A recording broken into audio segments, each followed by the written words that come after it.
Born on July 7, 1989, Sean grew up in Utah and is currently 29 years old. He is married to his wife Jenny McBride, and they have a daughter named Adley and two weenie dogs named Cooper and Olive.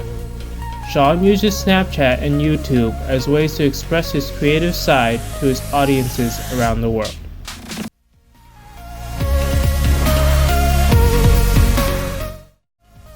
Sean has earned many different awards.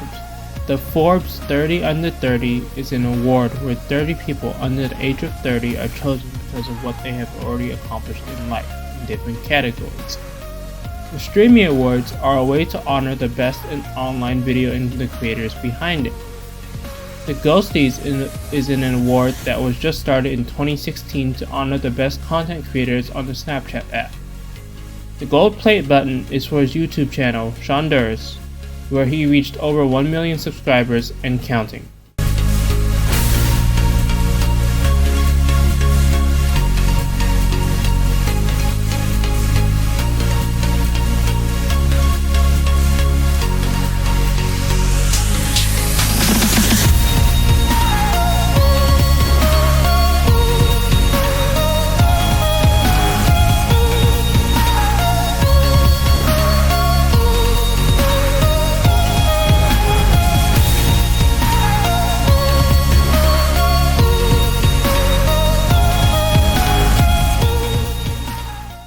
I chose Sean as my artist because he is family-oriented and loves to make people smile.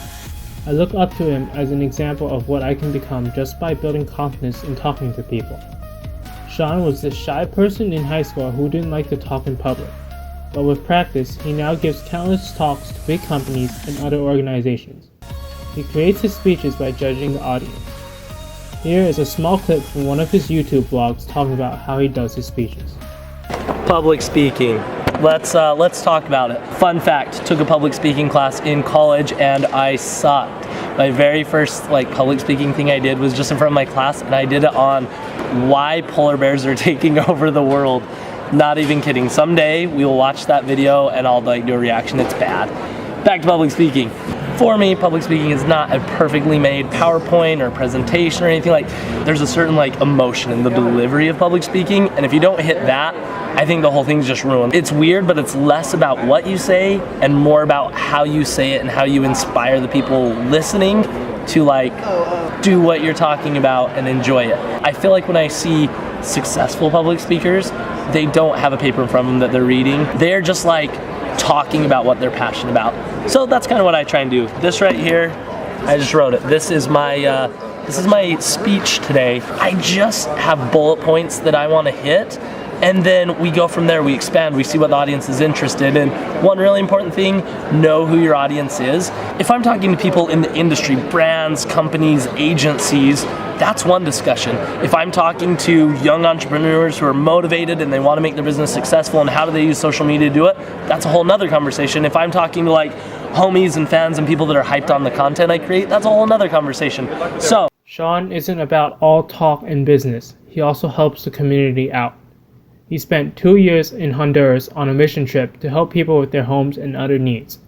Here's a small clip of him talking about it. Story starts, I am 19 years old, completely leave my family, friends, skateboarding, everything, and we go to Honduras. There's lots of different opportunities for people to give service. Basically, anybody that for any reason is putting their life on hold to help others, that's a good thing. I was gone for 2 years, and I basically focused on the importance of families, service, helping people, and religion. Those were the things that I really talked about heavily. Not only did it change the lives of the people that I helped, but it also changed my life. Like I said, I came back Shonduras, which is just a funny nickname, but it also changed me in the fact that when I left, I was a Pop-Tart eating skateboard kid, and when I came home, I was a person ready to tackle the world and make a difference and do something cool with my life. Does that make sense? To give you guys an idea of how young I was, let me show you what I looked like right before I left to Honduras.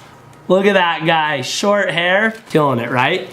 And also, so you understand, this isn't, hey Brandon, will you shut that door? Yeah. Thank you.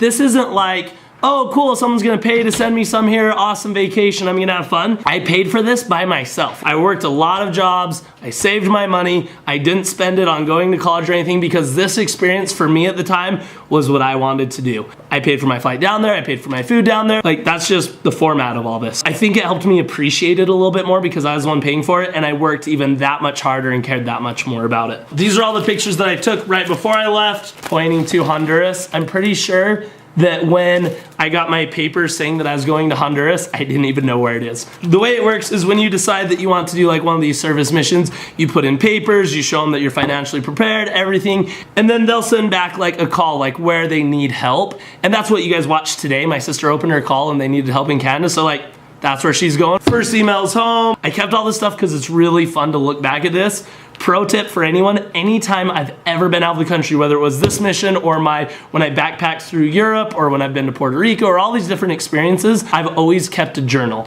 These ones are emails. I have like physical journals that I wrote down. That's so important because at any point in my life, I look back at those and they motivate me. It's like seeing how I felt being 19 years old and in this country where I had no idea what people were saying, being able to hear from myself how I felt, also the circumstances I was in. It's just like, literally that's where Best Day Ever was born. A lot of rough things happened in Honduras. I had worms living in my legs. Like right now, I don't have worms living in my legs, so if I drop my phone and the screen breaks, oh well, like day's doing all right because I don't have worms in my legs. Like no matter what's happening, it's your decision if you want to make it the best day ever, and that's kind of what I learned in Honduras. Anyways, I want to show you guys some cool stuff that I did while I was there. Also, that's where I met Holiday. So I'm Honduras. I'm Shonduras. Technically you're Shonduras spelled differently. Like you could have been Shonduras, but don't call him Shonduras. That's my name. Call me Holiday. Just call him Holiday. Anyways, I'll show you. Hopefully I can find some pictures of me and Holiday hanging out. All right. Oh my gosh, so here's my family. They made this cool chart, like all the days I'd be gone, every single day I was gone, they put a sticker on the chart and like counted the days till I'd be back. Dude, S'mores Troll is tiny. That's awesome. Oh, I got all these kids to wish my mom a happy birthday. She had a birthday like a couple months after I got there, and so I just got all these kids to hold up signs and say, hey mom, happy birthday. I really started to respect my parents a lot more too. At the time living at home before this, it's like they're always on my back to do this and like whatever. Like, it seemed like they were always just trying to help me out and it was annoying. But then once I left, I realized how much they actually did help me out, and I was like, dang, I wish my mom was here to make me some food. I'm pretty hungry. Ooh, the first time I ate chicken legs, right there, that was intense. That was a pretty common thing in Honduras actually, is chicken feet. Pata de, what was it called? Do you remember? Pata de gallo? No. Pata de gallo, something like that. I don't know. I'd have to do that. Chicken feet. It's very interesting. It took me a minute to get used to, but like, when someone who doesn't have a lot of money spent what little money they have on preparing that dinner for you, you need to eat it. I learned to just eat stuff and be appreciative for it. This is pretty cool. These are like the little houses we live in. They were very humble 1-bedroom houses, but it just like gave you perspective on what matters. You need walls and a roof. Remember living in stuff like that? So I built a house a lot like this out of banana trunks and banana leaves. And that was their house. Like we think of like the space station, so cool and like comfortable. They were so happy to live in a banana house. It was dude, rad. get over here, get over here. I'm in. This is us. Side. Another thing we used to do, help people get married. There were tons of people that were just chilling, like they had a family, like this girl they lived with, no responsibility. They'd be hanging out all over the place. Look, you got a family. This is what you need to focus on. Let's get you married, and like this is what your life's about right now. What?